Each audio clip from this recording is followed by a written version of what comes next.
आज का हमारा टॉपिक है जीबी सिंड्रोम, गलन बेयर सिंड्रोम या पोस्ट इन्फेक्टिव पॉलीन्यूरोपैथी। इसके अंदर क्या होता है, जो नर्वस सिस्टम होता है वो हम लोग का मेनली दो पार्ट्स में डिवाइड होता है। तो सीएनएस यानी सेंट्रल नर्वस सिस्टम और दूसरा है पीएनएस, पेरिफेरल नर्वस सिस्टम।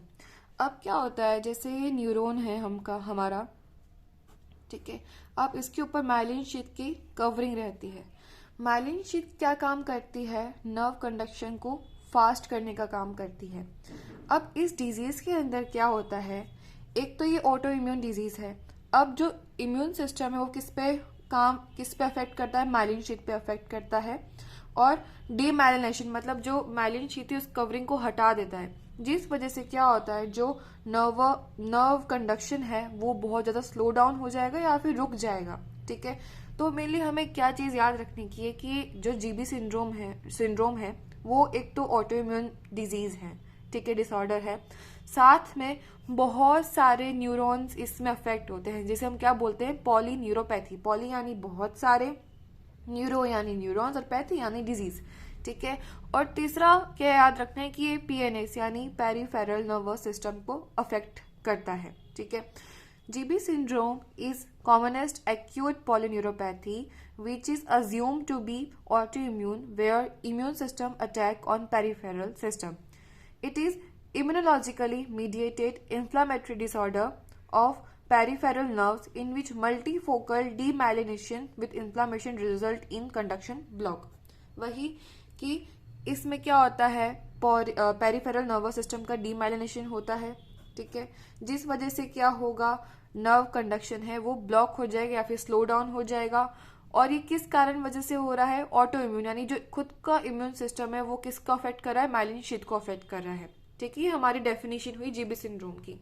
अब ऑब्वियस है जो पेरिफेरल है वो दो नर्व इसमें पर्टिकुलर डिवाइड रहती है, एक तो मोटर और दूसरा सेंसरी। तो उस बेसिस पे नाम दे रखा है, एक तो प्योर मोटर ना, उसको क्या बोलेंगे, एक्यूट मोटर एक्सोनल न्यूरोपैथी। मतलब जितना ऑटो इम्यून डिसऑर्डर है, जो इम्यून सिस्टम है वो सारे मोटर न्यूरॉन्स को अफेक्ट कर रहा है, उसकी माइलिन शीथ को अफेक्ट कर रहा है, तो वो किसके अंदर जाएगा, एक्यूट मोटर एक्सोनल न्यूरोपैथी। और इसके वाइस वर्सा अगर सेंसरी को अफेक्ट कर रहा है इम्यून सिस्टम, तो क्या नाम जाएगा, एक्यूट सेंसरी एक्सोनल न्यूरोपैथी, ठीक है। अब इसके क्लिनिकल फीचर्स क्या आते हैं, इसका होल मार्क है जो डीप टेंडन रिफ्लेक्स है वो लॉस हो जाते हैं और सिमेट्रिकल पैरालिसिस होता है।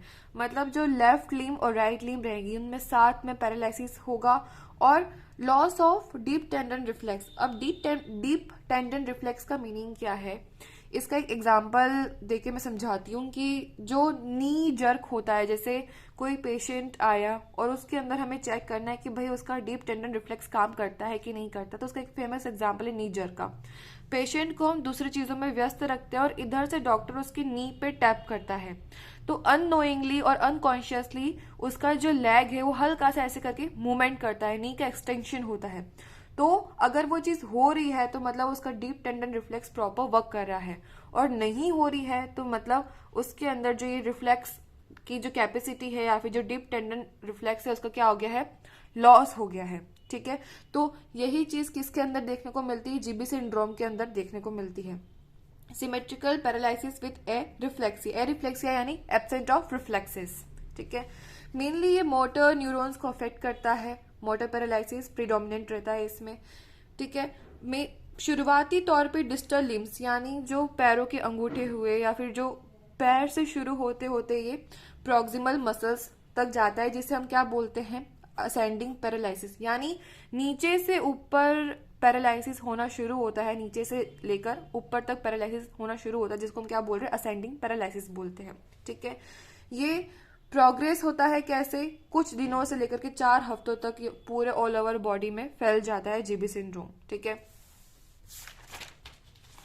अब इसके सिम्टम्स क्या क्या हैं, उस व्यक्ति को ऑब्वियस है कि नर्व कंडक्शन प्रॉपर नहीं हो रहा है या फिर बहुत ज्यादा स्लो डाउन हो गया है, तो उसे आई का मूवमेंट हुआ, फेशियल मूवमेंट हुआ, उसमें डिफिकल्टी होगी, बोलने में डिफिकल्टी होगी, जिसे हम क्या बोलते हैं, दिस एट्रेसिया बोलते हैं, स्वेलोइंग, चबाने में, निगलने में दिक्कत होगी, डिस्फेजिया होगा, टैकीकार्डिया यानी हार्ट बीट उसकी बहुत तेज बढ़ जाएगी, या एरिदमिया यानी हार्ट बीट इरेगुलर हो जाएगी, जीआईटी क्या हो जाएगी, डिस्टर्ब हो जाएंगी। ठीक है, अब इसमें हम इन्वेस्टिगेशंस क्या करवाएंगे, इसमें हम लंबा पंक्चर करेंगे कब, लगभग एक हफ्ते बाद, जिसमें हमें ये देखने को मिलेगा कि भाई सीएसएफ के अंदर क्या है, एबनॉर्मलिटी हमें देखने को मिलेगी, या फिर नर्व कंडक्शन स्टडी करेंगे। अब डिफरेंशियल डायग्नोसिस में 3 चीजें आती हैं, पोलियोमाइलाइटिस, माइस्थीनिया ग्रेविस और कोडा इक्विना सिंड्रोम। ये सारी पैरालिसिस से रिलेटेड डिजीज है, लेकिन डिफरेंस कैसे हो सकता है इसमें, क्योंकि ये पोलियो वायरस की वजह से हो रही है, इसमें कोई इम्यून सिस्टम का रोल नहीं है, ये ऑटो इम्यून डिसऑर्डर नहीं है, ये एक वायरल डिसऑर्डर है जिसमें व्यक्ति का क्या होता है, पैरालिसिस हो जाता है। माइस्थीनिया ग्रेविस में भी क्या होता है, जो स्पाइनल कॉर्ड रहती है उसका ग्रे पार्ट रहता है, उसमें इन्फ्लामेशन हो जाता है। कोडा इक्विना सिंड्रोम में क्या है, जो स्पाइनल कॉर्ड रहती है उसका जो होर्ड स्टिल मतलब जो बंडल रहता है एक साथ जो न्यूरॉन्स का, उसको हम क्या बोलते हैं, कोडा इक्विना, उसकी वजह से हो रहा है तो वो कोडा इक्विना सिंड्रोम हुआ।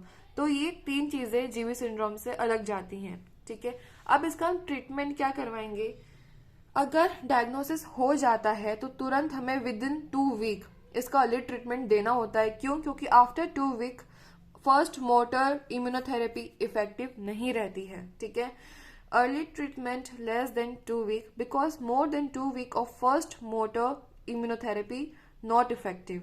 अब इम्यूनोथेरेपी हम क्या देते हैं, या तो हम उसको आईवी में इम्यूनोग्लोबिन्स देंगे, आईजीज देंगे, या फिर प्लाज्मा फेरेसिस या फिर प्लाज्मा क्या करवाएंगे, एक्सचेंज करवाएंगे। ये हम लोग का था जीबी सिंड्रोम, गलन बेयर सिंड्रोम।